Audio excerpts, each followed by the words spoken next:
Good afternoon.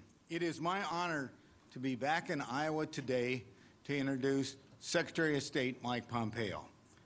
As U.S. Ambassador, I have the great privilege of representing the American people in China.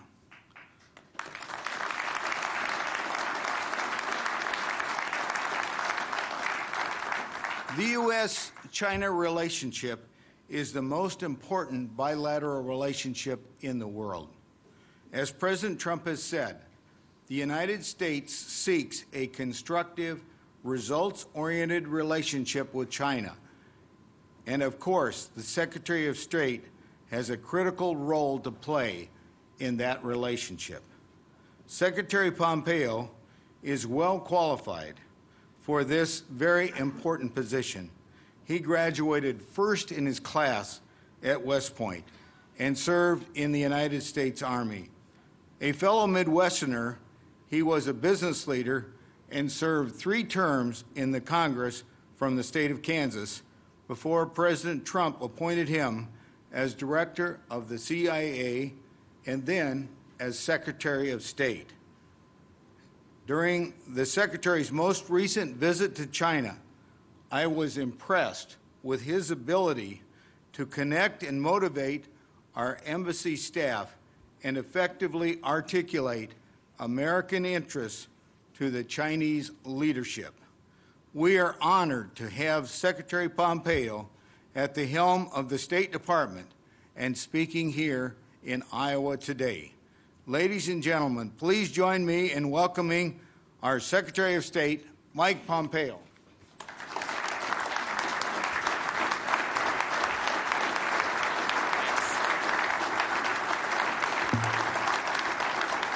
Good afternoon. Please. Good afternoon, everyone. Thank you. Thank you. I'm often reminded, I often get introduced as the 70th Secretary of State, which is pretty cool. But I'm reminded President is 45, so the turnover in my gig is a lot higher. I'll be mindful of that as I speak. Thanks for joining me. I'm looking forward. I've got some remarks I'll make today, and then I'm happy to take questions on things that are on your mind. Thanks so much, too, for welcoming me to Iowa. I've had a great day here today. My wife, Susan, who's sitting over to my left, was born in Iowa City. Her mother is a proud graduate of the University of Iowa. So our son, Nick, and I have watched a lot of Hawkeye football games with Grandma. And, yeah, I got about half the applause here. Yeah.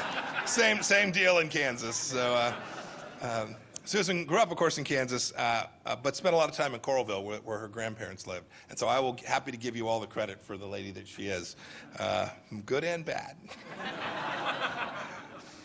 There's another special person who's here, who's an Iowan that just introduced me, and he has been an enormously powerful force for good in China on behalf of the United States of America. Please, one more time, thank Ambassador Branstad for all he's doing for the country.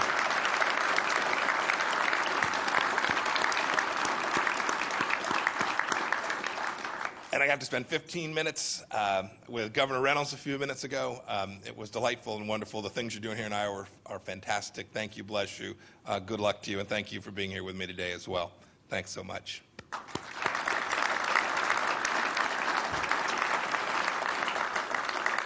And thank you for inviting me to this enormously beautiful place, and for the World Food Prize for hosting me today. I know that Ambassador Quinn wanted to be here, but I understand he's on to bigger and better things in London today, receiving his own prize for countering genocide in Cambodia. What a wonderful place for him to be. It's a pretty good excuse for him not being here. The State Department is proud to work alongside as a partner with an organization like this that has done so much to help feed the world. You every day burnish America's reputation, and I am the beneficiary of that as I travel this world. And I'm excited, too, to share with you that after 2 years of hiatus, the World Food Prize Laureate announcement ceremony is returning to the State Department. I'll host it. I'll preside over the ceremony. I'm really looking forward to it.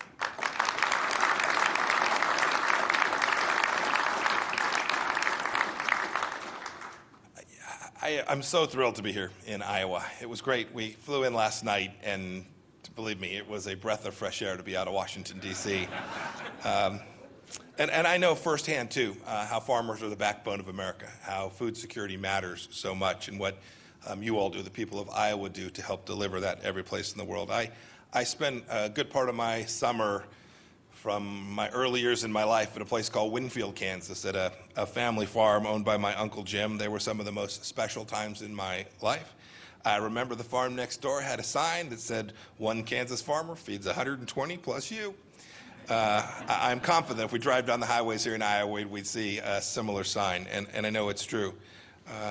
George Washington has the famous quote that says, "I would rather be on my farm than be emperor of the world." I think he meant that, too. I want to talk about agriculture and innovation and our relationship with China.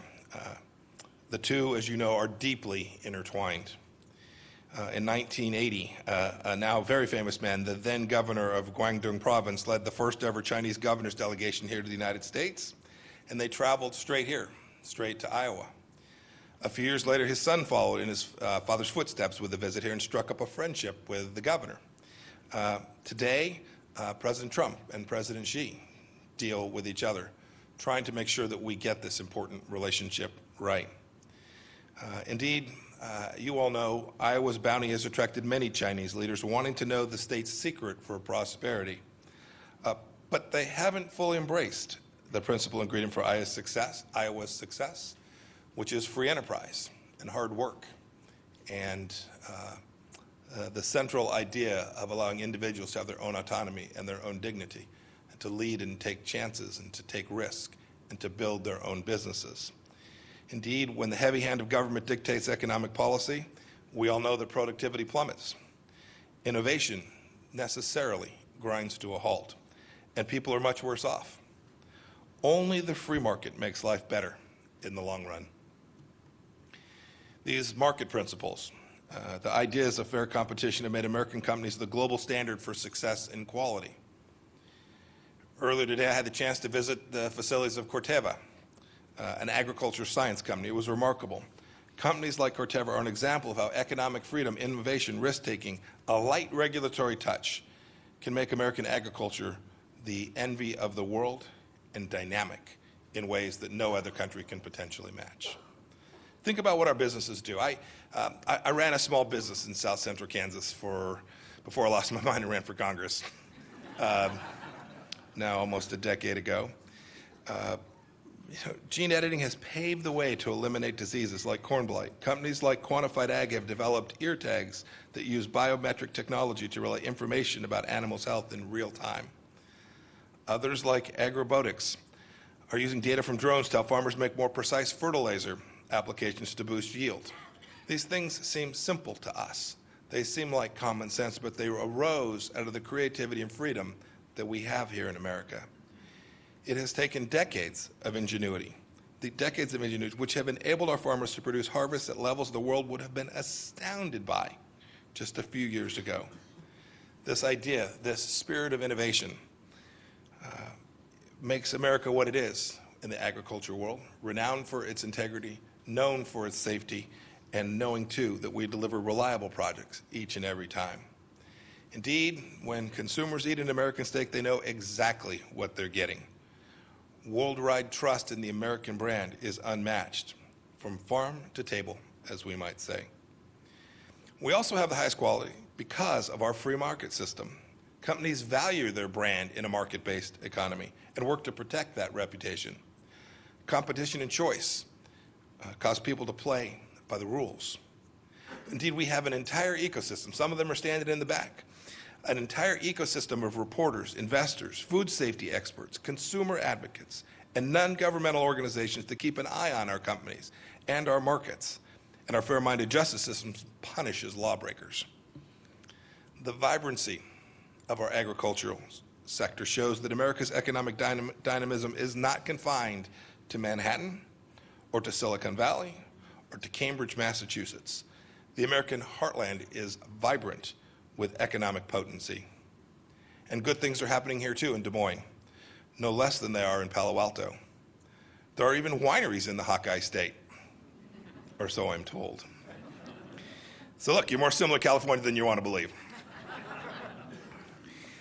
And President Trump's low-tax, regulation-cutting agenda is ensuring that our ag industry, along with all the other sectors of our economy, have room to continue to grow and thrive, that our countries continue to innovate without undue burden, that our farmers will be able to bequeath their rich piece of earth to their children.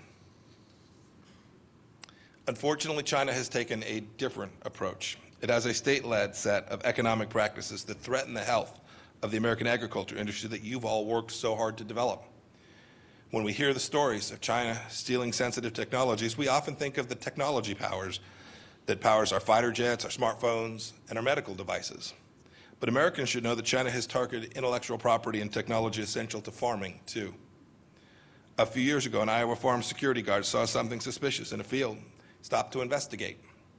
He caught a Chinese national digging in the dirt, trying to steal genetically engineered corn seed that took years of research and development to create, and which had cost a lot of money to build.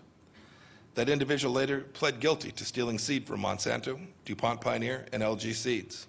There's another story, a different Chinese national who stole hundreds of genetically engineered rice seeds produced by his employer. He stored them at his residence. He then passed the seeds to representatives of a Chinese Crop Research Institute when they came to town. And it wasn't until the Customs and Border Patrol, our CBP officers, searched their bags before a flight that he was caught.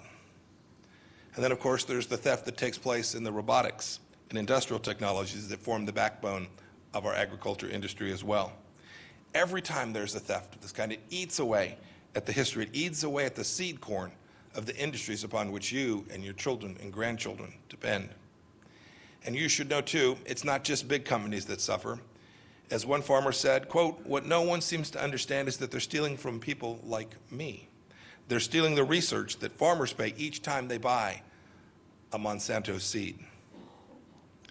IP theft, too, isn't the only problem that China presents. It's an economic model that has for years survived on protectionism, rule breaking, state subsidies. China denies American companies access to its market through tariff barriers and non-tariff barriers, and they deny us the ability to compete on a fair and reciprocal basis.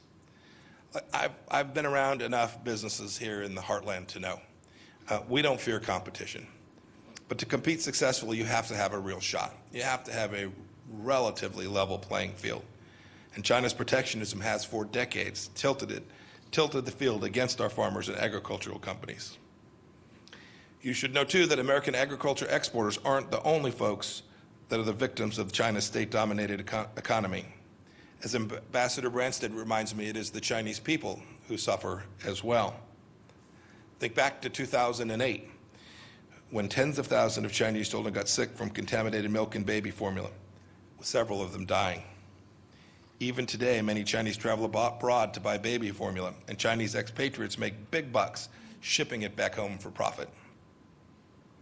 A few years ago, Time magazine investigated fake Chinese eggs and came up with this list of scrumptious ingredients: resin, starch, coagulants, pigments, sodium, alignate. I'm going to stop there. Today in China, counterfeit goods, counterfeit products, the overuse of pesticides, reprocessed cooking waste all remain persistent problems.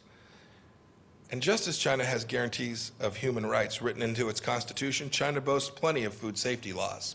It's not about writing down one more regulation or one more rule. But enforcement is weak or non-existent. And as we see so often in socialist countries, the prevalence of corruption in China's state-commanded economy frequently allows this kind of fraud to go undetected and almost always unpunished. And even when it's uncovered, the incentive to cheat remains unchanged. The Chinese people deserve better. The good news is this: help is on the way. American producers and Chinese consumers will both be better off.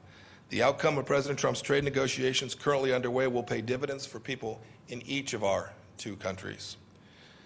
The President is taking a very hard line on stopping the theft of intellectual property.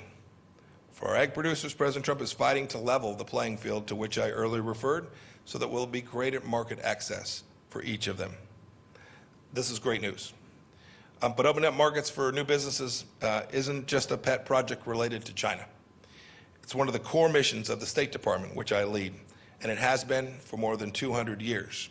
But we're doing so today with a renewed focus. You know, many Americans look at the State Department and wonder what it does for them. They see the Secretary travel to far-off places, and they ask the question, are Americans the first client of the State Department? You should know that you are. For one thing, we have 1,700 economic officers serving all across the globe. A huge part of their work on behalf of families in Iowa or Kansas or any other state is to create opportunities for American businesses to sell their products abroad. And when it comes to international commerce, I guess you could say that the art of diplomacy goes hand in hand with getting deals done. This brings me to a quick detour. I would be remiss if I didn't spend a few minutes. Economic diplomacy is certainly a central mission of what it is that I do. It's one of the State Department's many missions. But if you're an American looking for one of the most rewarding, challenging careers possible, consider the U.S. State Department. There are opportunities to represent the American flag in everything from counterterrorism to ensuring food security to fighting human trafficking. My colleagues are incredibly proud patriots serving all across the globe. They're smart and they're mission-driven.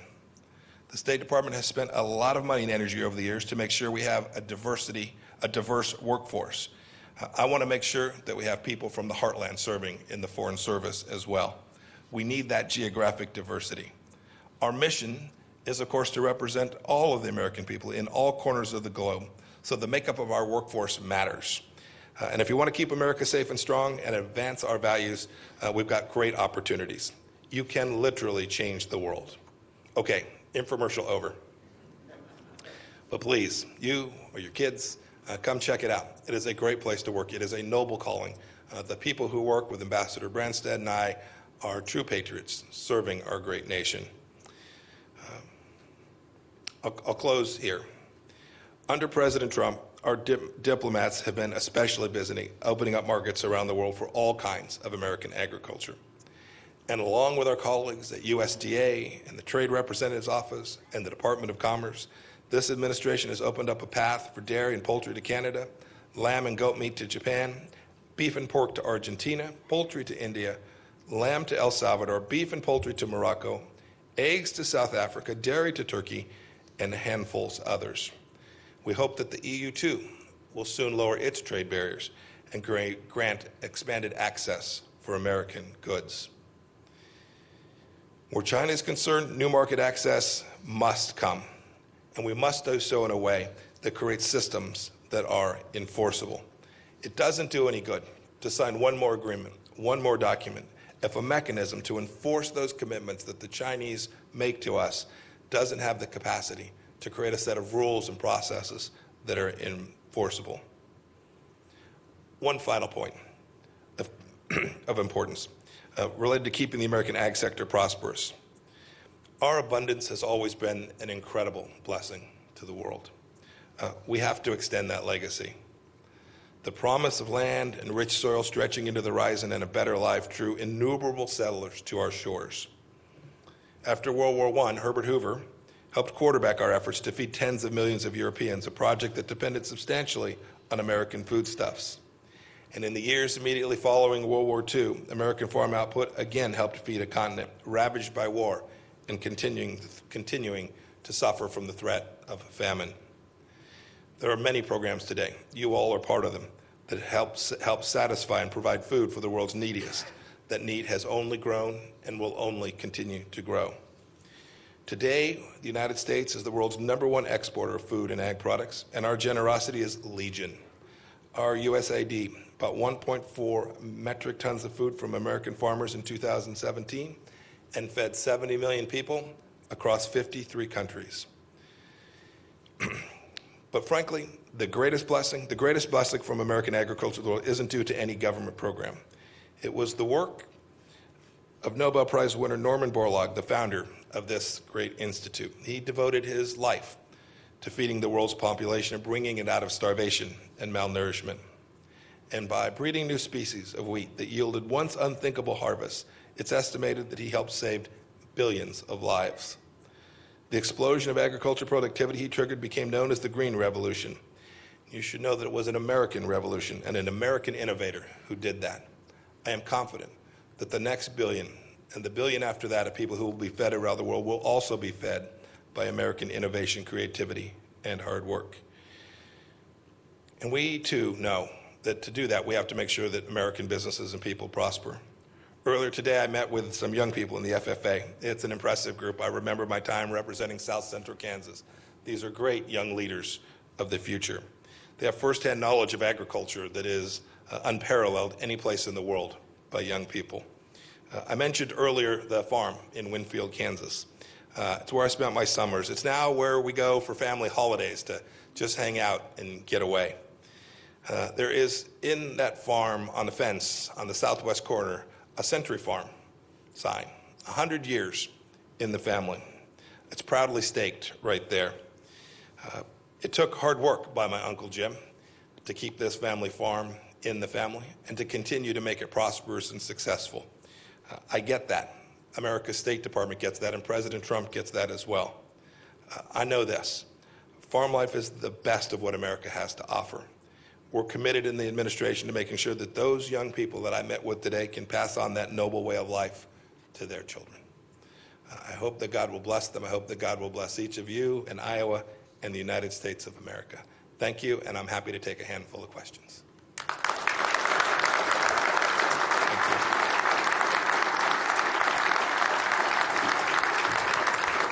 Thanks.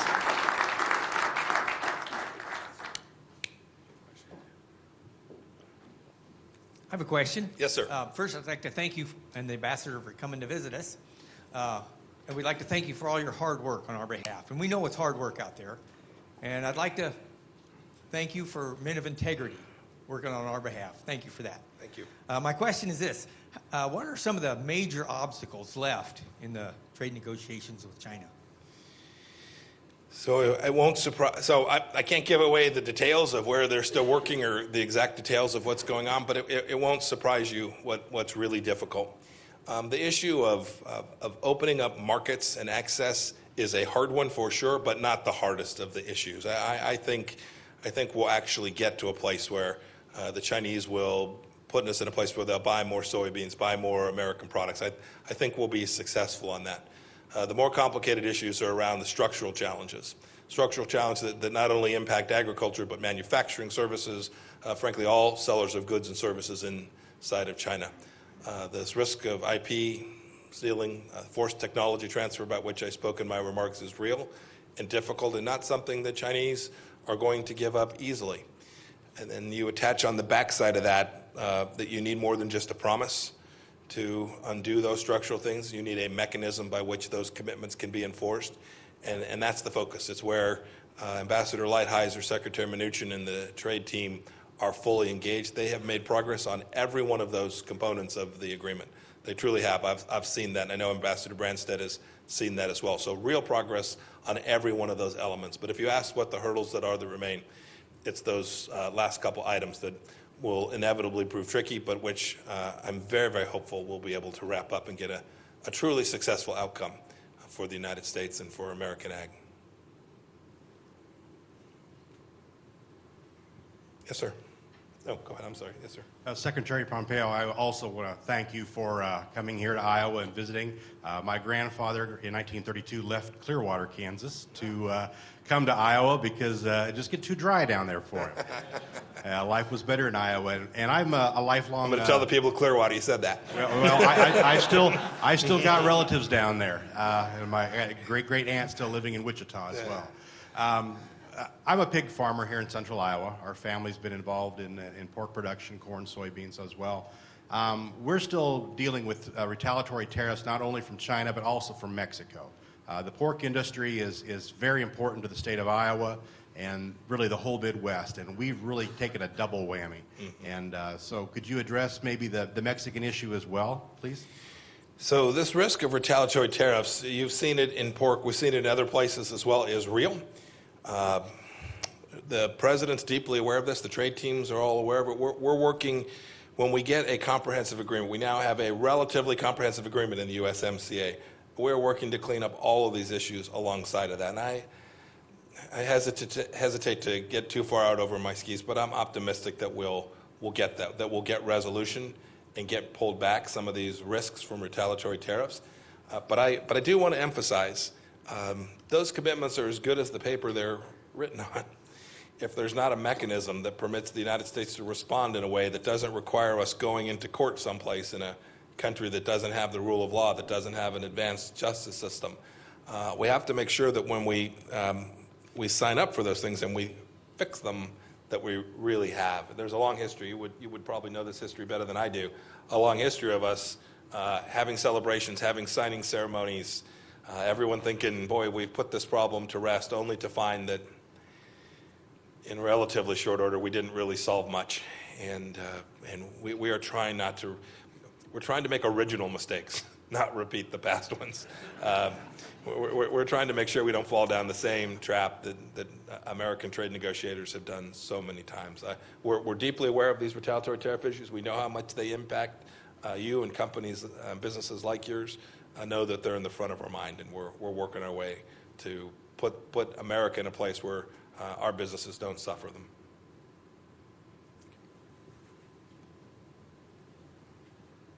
Yeah, Mr. Secretary, thanks for being here. We appreciate it. As soybean farmers, you know, have been hit particularly hard with the tariffs. The market facilitation provided much-needed relief.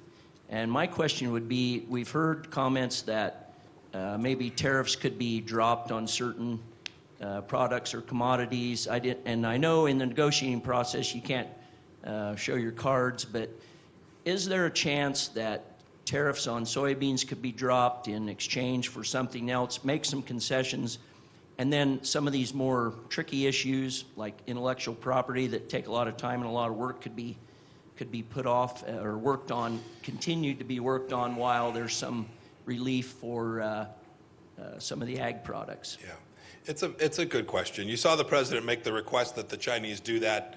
I think it was on Friday of last week. He asked the Chinese, given the status of the negotiations and the fact that he made the decision on the 1st of March not to increase tariffs, something that he had previously said that he would do. He'd picked a date certain.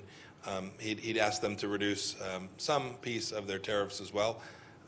So best I know, we haven't received a formal response to that. Beyond that, I don't really want to comment too much. For arrest that Ambassador Lighthizer and Secretary Mnuchin will kill me. So it is a good question. It's something I know they're giving due thought to. Yes, sir. Ambassador, thank you, or Mr. Secretary, thank you for being here today, and Ambassador Branstad, and the work you're doing on our IP, protecting that. You've heard it from everyone else around the room, and I'm a corn farmer in northeast Iowa. You've heard from hog producers, cattle producer perhaps, and some soybean farmers, and we all invest money in our checkoffs, commodity checkoffs that help build these markets, and we rely heavily on investing in these markets and building them over time. We build great relationships. They are important for sending our products. You know all this, I'm certain. Yeah. Mexico, right next door, is important to all of us. Canada also. We dearly need to see USMCA signed and done. One of the hurdles for that is the steel and aluminum tariffs. And from getting that signed, what are the thoughts on getting those removed and helping that agreement move forward? Fair question. Let me say this. I am very confident that there are enough votes to pass, to get the USMCA moved through our government, through the United States government, and without getting in the business of other sovereign nations' decision-making processes, I am confident that those countries too will conclude that this deal is their best outcome, and they'll move forward. I truly believe that. How we'll handle these 232 tariffs as part of that, I think, remains to be seen. But as I've engaged with Foreign Minister Freeland and the new Foreign Minister, Marcelo Ebrard, in Mexico, I think we're in pretty good place getting each of those two countries to move forward with this agreement. You never want to count your chickens or pigs or anything before they hatch or before they grow up. But I feel pretty good about that. Unless it becomes a real political football in Washington, I think we'll, come the end of this year, have an agreement. Yes, sir. John Maxwell, Eastern Iowa Dairyman. Would you comment on any kind of time frame? Because every day that marches on, it's getting tougher and tougher. No. You remember I said I'd answer almost anything? It's just, I'm not trying to be shorter. Or not take your question seriously. I do. I am, the president is too, enormously sympathetic to what you all are going through. But I wouldn't want to predict a date or a week or how this is going to fall. I've been part of too many of these negotiations that truly, they look like they're home. They look like you see a path forward, only to find that there was something buried somewhere. And that there's risk that happens here as well. Thank you. Yeah. Yes, let's get the microphone. Yes, sir. Secretary Pompeo, thank you for being here today. I would like to ask a question, yet another question on trade.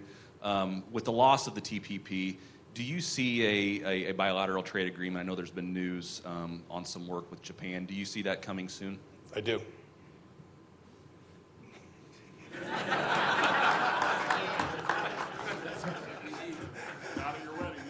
Yeah. Look, there's been some real progress made. There's an enormous amount of focus on China and the trade negotiation with China. I completely get why that dominates the news, but we have efforts ongoing in China. There's work that's being done with the EU. Our task, the U.S. government's task, the State Department's task, the Trade Representative's task isn't confined solely to the markets in China. We need to get market access, good rules-based trade with each of those countries. And I had an ambassador, our ambassador to the United Kingdom, said the other day, he said, look, they've been, in the EU, they've been smearing the quality of our food. They've been saying things about the quality of our food that just simply aren't true. We have an obligation, too, to make sure that facts are out there. We deliver consistent, stable, affordable, high-yield, high-quality food products all around the world, and where the folks use these myths to try and knock down our capacity to sell into the market so that these countries can protect their farmers. The State Department has an obligation to fix that too, and that goes every place in the world.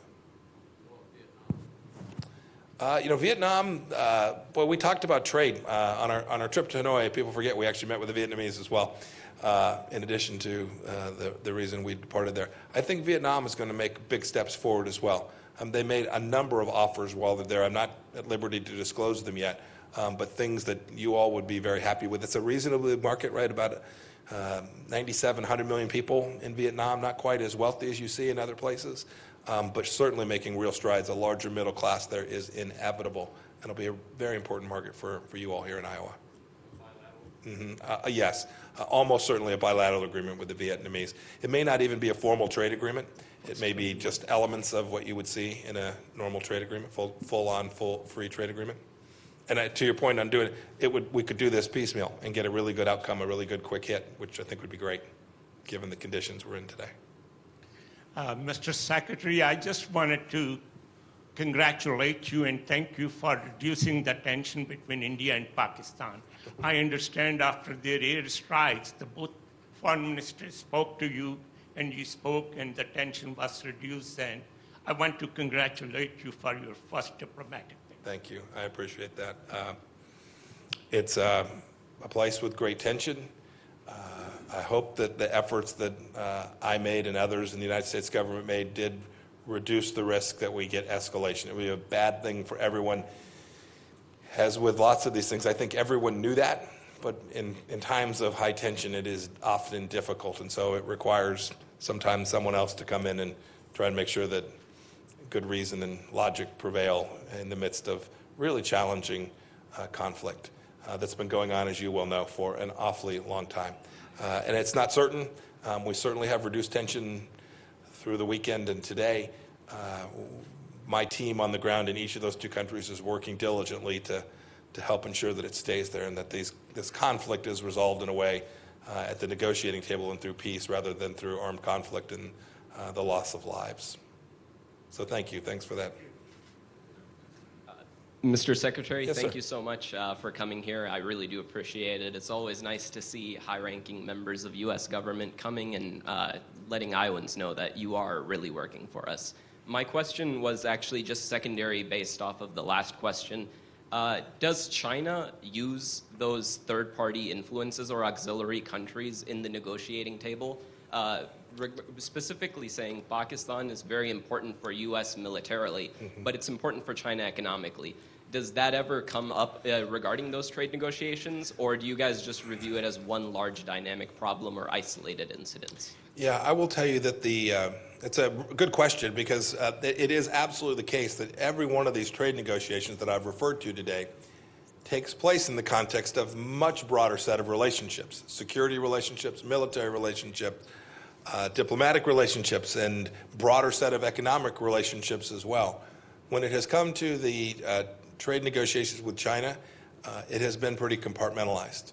The focus has been on this. Neither of us has raised the specter of bringing outside things into this. It has been about trying to find a set of rules and incentives that will provide a lasting outcome that gives American businesses real opportunity to compete in China in a way that's fair and reciprocal without the risk of losing the property that they've so heavily invested in. So it's been pretty squared off, which we thought at the beginning made sense, and the Chinese have honored that in good measure as well. Yes, sir. Gordon, good to see you. I'm good. Good. You never know where you're going to see an old friend. Had to come to Iowa to see you. And by the way, we'd take you back. Believe me, we would take you back. Do not start that rumor. You got media in the back. No, I know. There is no upside to that. And hello to your better half, by the way. Mike did marry up. Believe me, she's a wonderful lady. Mike, my question's kind of simple. What's it like working for Donald Trump? Yeah. It is really very simple. It's an enormous privilege.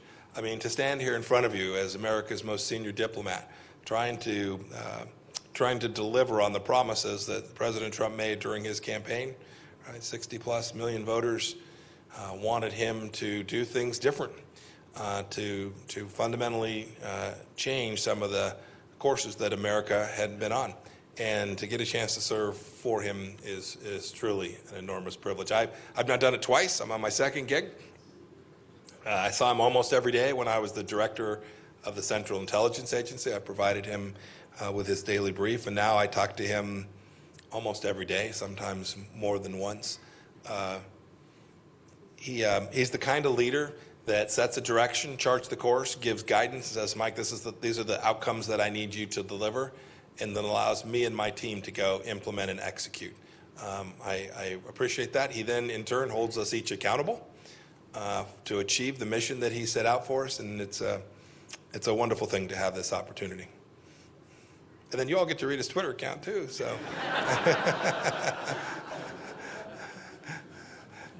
Thank you, Secretary, and thank Yes. you, Ambassador. Secretary, my name's Ben Ricci. I farm in northeast Iowa at Jessup, Iowa, and I just wondered if you could shed some light on when we might see our colleague, Indiana farmer Kip Tom, reach final confirmation on his post to UN Ambassador for Food and Ag. Oh, my goodness. I should have you all sign letters on his behalf. You know, I have, at the State Department, several dozen people pending confirmation, all of whom are highly qualified, capable people who have agreed to go serve America. And they're not on the battlefield. They're not on the playing field. They're not in the diplomatic field. That's most unfortunate. If either of your senators are sitting in the back of the room, they're probably going to throw something at me here in a minute. But moving these confirmations forward for qualified candidates for which there is no objection seems like a basic underpinning of what the American people are owed. So it has proven enormously frustrating for me at the State Department, and I know for my colleagues in the cabinet who have people in various positions in the Department of Agriculture, Department of Treasury, you name it, to not be able to get them out actively doing the task which they have so graciously agreed to accept. I couldn't tell you. I don't know what these timelines are going to look like. I hope at the State Department I'm following that much more closely. We've got some 40 plus. I hope we get most of them done by the next couple months. There are qualified candidates for which no senator objects who have been sitting on the list pending confirmation for over a year.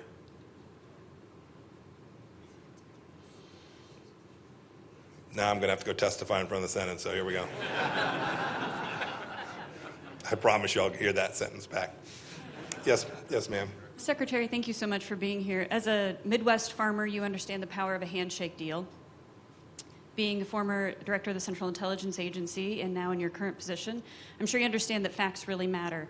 And with the Chinese, we see that there's some flexibility with facts. I work for Iowa Select Farms. We're the largest pork producer here in the state of Iowa. African swine fever is a huge problem for the Chinese right now and across the world, actually. And we're not getting good facts from them. So twofold question. When your time there, did you see or hear anything about African swine fever you could share with us from a firsthand experience? And secondly, how does this flexibility with facts play into trade negotiations with the Chinese government? So when I was there on the recent trip, it was raised. We talked about it some. Ambassador Branstad has been very engaged on this issue to try and understand the scope, the challenge, all of the various characteristics of the risk that is presented to that. And I think I'll just leave it at that. With respect to being fact-challenged, you should know that there are many countries around the world that present fact-challenge situations to the United States. Indeed, some of our friends from time to time. Our task is to separate the wheat from the chaff. How's that for a good analogy here in Iowa? It's a real challenge, and one of the things that we have I think an absolute duty to do is provide the moral clarity around that. When countries are engaged in activities, sometimes so far as information campaigns, disinformation campaigns, we have an obligation to call it out from whatever voice that information is emanating. When we do that, I think we achieve some level of deterrence, but most importantly, I think we protect America. That is, in the sense, we remain a country that does act in ways that are very fact-based. You should know, I'm so proud to represent the 75,000 people of the United States Department of State. When I travel the world, I'll hear from our counterparts all over that, Mike, we learn a lot from the United States. You all help us. You provide foreign aid, whatever it is the assistance might be. But one of the things that you bring to my country is people of integrity. We see how your diplomats work. We see how hard they work. We see how they're honest. We see how they don't show up with paper bags full of cash to get a deal done. We see how it is that they interact with their colleagues, that they treat every human being with the dignity and respect that they deserve. They see that. They see the representation of these core understandings of the United States of America, which are part of what you're talking about with respect to fact-based presentations. It's literally the case that when I enter a room to try and wrap up a negotiation, whether it's us trying to complete a trade deal or an arms weapon sale or getting permission for our embassy to have more people, whatever it is, our counterparts know that whatever it is I tell them will be truthful, that we won't be playing games, that we won't be engaged in a series of deceits. It's not that we don't make mistakes, it's not that we don't get things wrong, but we're showing up with a fact-based presentation on behalf of the United States of America. It's something you all should be incredibly proud of, and I wish it was the case that there were more countries that engaged in international activity in the same way that we do.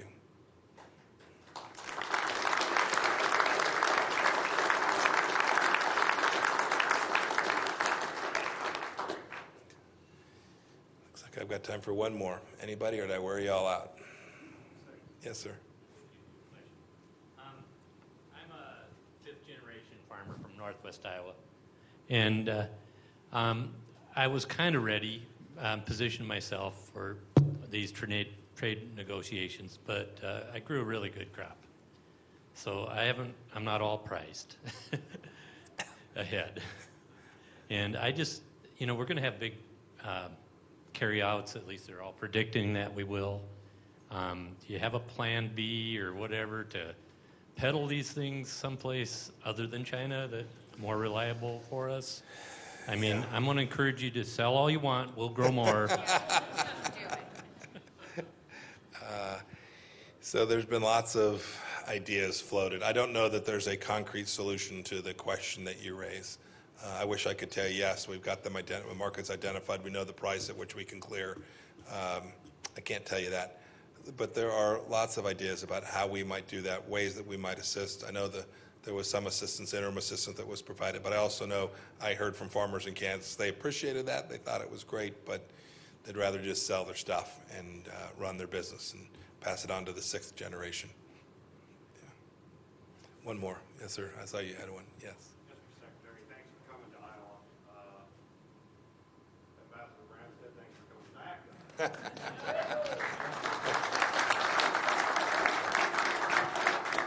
I wondered if you could touch on North Korea situation and maybe opening up a trade agreement with them if something comes I down the live line. in hope. So a little bit of color on the president's trip to Hanoi perhaps would be of some interest. So I've been at this since the beginning. I took the first trip on behalf of the administration when I was the CIA director. I told a story that's not for repeating to your governor a little bit ago from the first trip. But we've been engaged in the fundamental proposition of trying to convince Chairman Kim, who is 35 years old, that the historic strategy which said that absent nuclear weapons, North Korea will fall, that the government will fall, that it was their only way of achieving security for the country. And they trust that. They're confident that that will protect them. We've been trying to convince them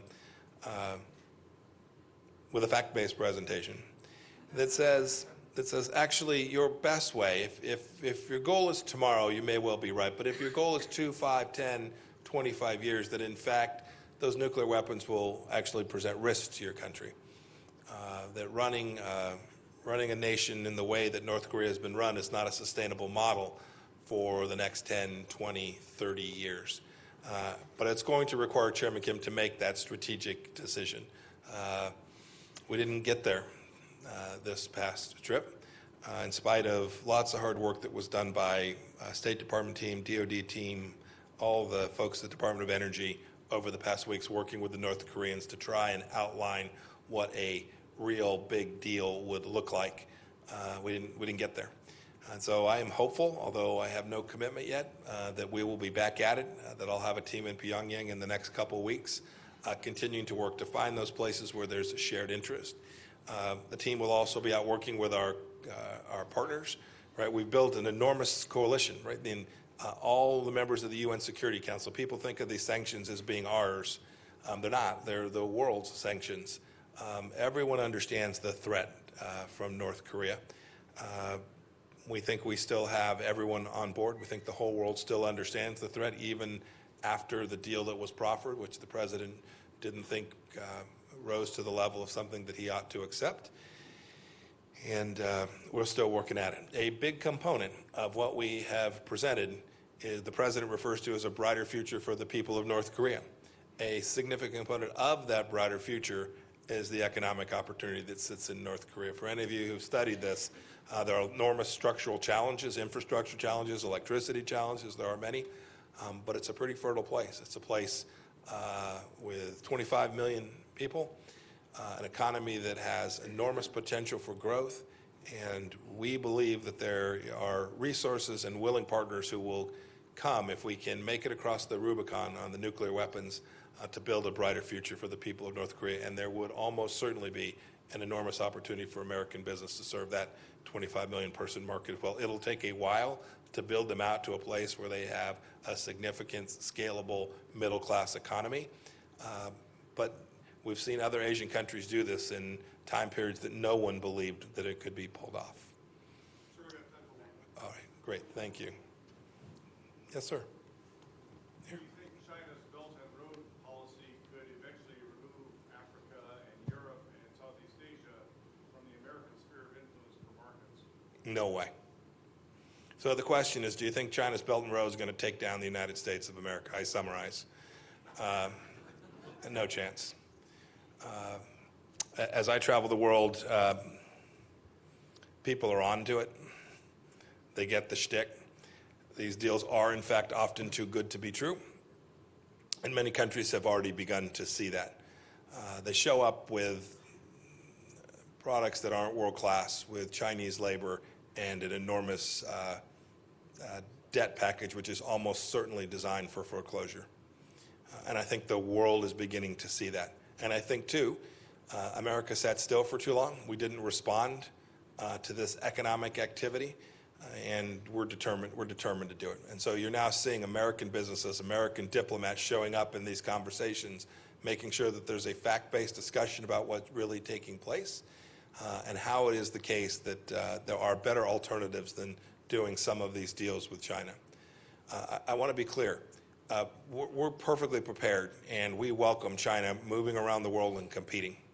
On a fair and level playing field, they have every right to go out and have Chinese companies go compete their brains out, work their tails off, and go compete with us. And if they show up with a project that is an economically viable project and it is better than what the Europeans show up with, or the Americans show up with, or what the Japanese or the Australians show up, so be it. We want the Chinese government to grow its economy and be successful. We see no problem with that. Where we have a real problem is when they show up with deals that just a soul in this room would do. That none of you would. How many bankers do we have in the room? Any financial folks? None of you would loan into these deals, and none of you would see the economic outcome that got you to the right place in that transaction. That means almost certainly that there's a political component to the investment, and I'm very convinced that the world is waking up to this risk. I'm very convinced that America is responding to this risk, and I always believe that over a substantial period of time that markets always beat centralized government every place you find them. And I think that'll be what happens here with the China Belt and Road Initiative as well. Well, look, thank you all. Thank you so much for your time today. Good luck, and God bless you all. Thanks.